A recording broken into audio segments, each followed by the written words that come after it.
Hi, I'm Tim. Welcome to Watchbox, and thanks for logging on. If you love this watch, email me, tmosso@thewatchbox.com. Your purchase and pricing email question line for buying this or any watch you see here on our channel or on our website. Reach out to me at tmosso@thewatchbox.com. And today we're discussing a 2012 model year launch, the Arnold Son TB88, 46 millimeters in stainless steel. It's a substantial high horology timepiece, beautifully finished inside and out, with all of the fun on the dial side.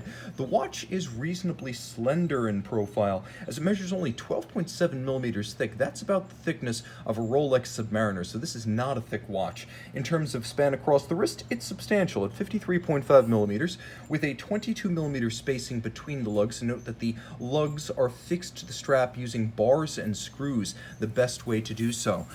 Throwing the watch on my 16 centimeter circumference wrist, you can see the look is big, but it doesn't wear anything like a 46 millimeter IWC Big Pilot's watch. First, the timepiece is thin. You can see how it easily would slide underneath the cuff. In spite of its width, it is flat. And then there's the shape of the lugs, and you can really see how curved they are. Short cropped, downward turned, and dramatically so. I can even recommend this watch for a wrist as small as 15 centimeters in circumference. It feels meaty and substantial, and part of that is down to the strap. Let's take a look at hardware and software. As I mentioned, the strap is held to the case using a bar that's fixed in place by screws. More expensive than a spring bar setup, but also more secure. A strap with large rectangular scale alligator leather, semi-gloss, a folded edge, a monotone stitch, and then calfskin on the underside. You can see this is a brand new Arnold Son factory strap. The pin buckle, a handsome piece. Speaking to the level of attention to detail at Arnold Son, you can see not only is it an interesting teardrop profile that matches the look of the lugs, but on its top there is even a little bit of media blasting surrounding the raised and relieved polished Arnold Son logo, plus a revetment in the buckle for the pin. The pin itself has a central spline and a double facet, which makes everything you see here impressively detailed for a component most brands will simply farm out to suppliers. And the case itself is distinctively Arnold Son. I didn't know at first glance whether this was an assembled case held together internally by screws or truly welded.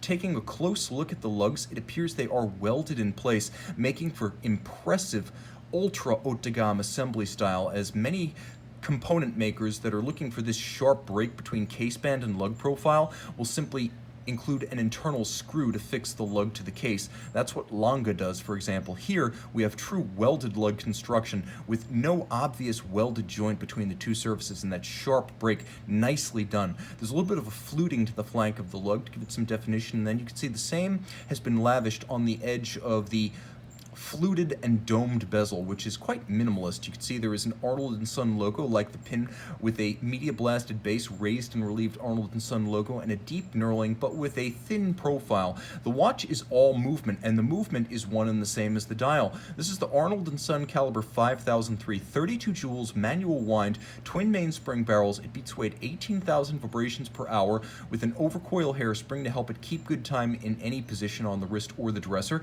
The twin mainspring barrels endow the watch with that 100-hour manually wound power reserve, and then you have a deadbeat seconds complication that operates on the basis of a detent system on the reverse side. And you could see that counterweight in the form of a nautical anchor, recalling the nautical heritage of the Arnold name. Now, the timepiece has many different finishes. You can see there's media blasting on the blackened base plate. There is longitudinal satin finishing on some of the bridges, mirrored anglage, artisanally finished. You can see it on the edge of this half bridge bearing the deadbeat second mechanism. So you have that mirrored anglage, black polished screw heads with chamfered slots. You have a double solar spiral on the ratchet wheel. You can also see black polish on the cap of the underside of one of the mainspring barrels, and a swan's neck style pocket watch inspired click for the click spring. Turn it all over and you can see twin independent bridges for each of the barrels, and each of the barrels has its own double spiral solar graining. You can also see that the broadsword hands at center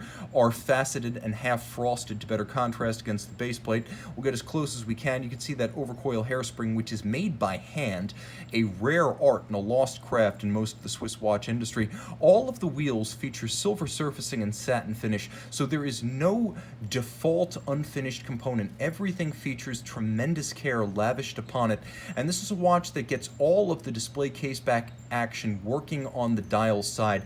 so you don't need to flip it over to impress your friends. Also impressive, the fact that the watch beats away at a stately 18K, which makes for a wonderfully slow cadence against the ear. 2 heartbeats, 1 hertz and 2.5 hertz.